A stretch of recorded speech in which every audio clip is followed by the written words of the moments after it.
Hi. കഴിഞ്ഞ ആഴ്ച അഖിലേട്ടൻ family ആയിട്ട് ജയ്പൂർ ട്രിപ്പ് പോയിരിക്കായിരുന്നു കേട്ടോ. അപ്പോൾ തിരിച്ചു വരുമ്പോഴത്തേക്കും എന്തെങ്കിലും സ്വീറ്റ്സ് കൊണ്ടുവരണം എന്ന് ഞങ്ങൾ ഓൾറെഡി പറഞ്ഞു വിട്ടിട്ടുണ്ടായിരുന്നു. അപ്പോൾ പറഞ്ഞ പോലെ തന്നെ ചേട്ടൻ ഒരു ബോക്സ് നിറയെ സ്വീറ്റ്സ് ആയിട്ടാണ് തിരിച്ചു വന്നിട്ടുണ്ടായിരുന്നത്. നോർത്തിലേക്ക് പോയതുകൊണ്ട് തന്നെ ഈ ടൈപ്പ് സ്വീറ്റ്സ് ആണ് ഞങ്ങൾ പ്രതീക്ഷിച്ചിട്ടുണ്ടായിരുന്നതും. അപ്പൊ അതുപോലെ തന്നെ നമ്മൾ ഓപ്പൺ ചെയ്ത പാടെ ഓരോരുത്തരായിട്ട് ചേട്ടന്റെ സീറ്റിലേക്ക് വന്നിട്ടുണ്ട് കേട്ടോ.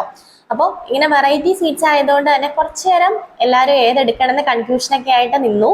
അതിനുശേഷം ഓരോരുത്തരും ഓരോന്നൊക്കെ എടുത്ത് കുറച്ചുപേർ അവരവരുടെ സീറ്റിൽ പോയിട്ടിരുന്നാണ് കഴിക്കുന്നത്. ഞങ്ങൾ കുറച്ചുപേരെ ഇവിടെ തന്നെ നിന്നാണ് കേട്ടോ കഴിക്കുന്നത്. അങ്ങനെ ഞാനും കൂട്ടത്തിൽ ഒരെണ്ണം എടുത്ത് വെച്ചിട്ടുണ്ട്. അല്ലെങ്കിൽ ലാസ്റ്റ് വീഡിയോ ഒക്കെ എടുത്ത് കഴിയുമ്പോഴത്തേക്ക് ചിലപ്പോൾ കിട്ടിയില്ലെങ്കിലോ എന്ന് ഓർത്തിട്ടാണ് കേട്ടോ. അപ്പൊ അതെ എല്ലാവരും അവിടെയൊക്കെ ഇരുന്ന് കഴിക്കാൻ തുടങ്ങിയിട്ടുണ്ട്. പിന്നെ എല്ലാവരും കുറച്ച് കുറച്ച് ഓരോ സ്വീറ്റ്സ് ആയിട്ട് ടേസ്റ്റ് ഒക്കെ നോക്കുന്നുണ്ടായിരുന്നു. അങ്ങനെ എല്ലാവരും എടുത്ത് പോയി കഴിഞ്ഞിട്ട് ഇത്രയും ബാലൻസ് വന്നിട്ടുണ്ട്. അപ്പൊ ഞങ്ങൾ അതിൽ നിന്നും ഓരോന്നൊക്കെ എടുത്തിട്ടുണ്ട് കേട്ടോ. അങ്ങനെ ഇന്ന് ഒരുപാട് മധുരം കഴിച്ചു. വീഡിയോ ഇഷ്ടപ്പെട്ട കൂടെ കൂടെ മറക്കാം.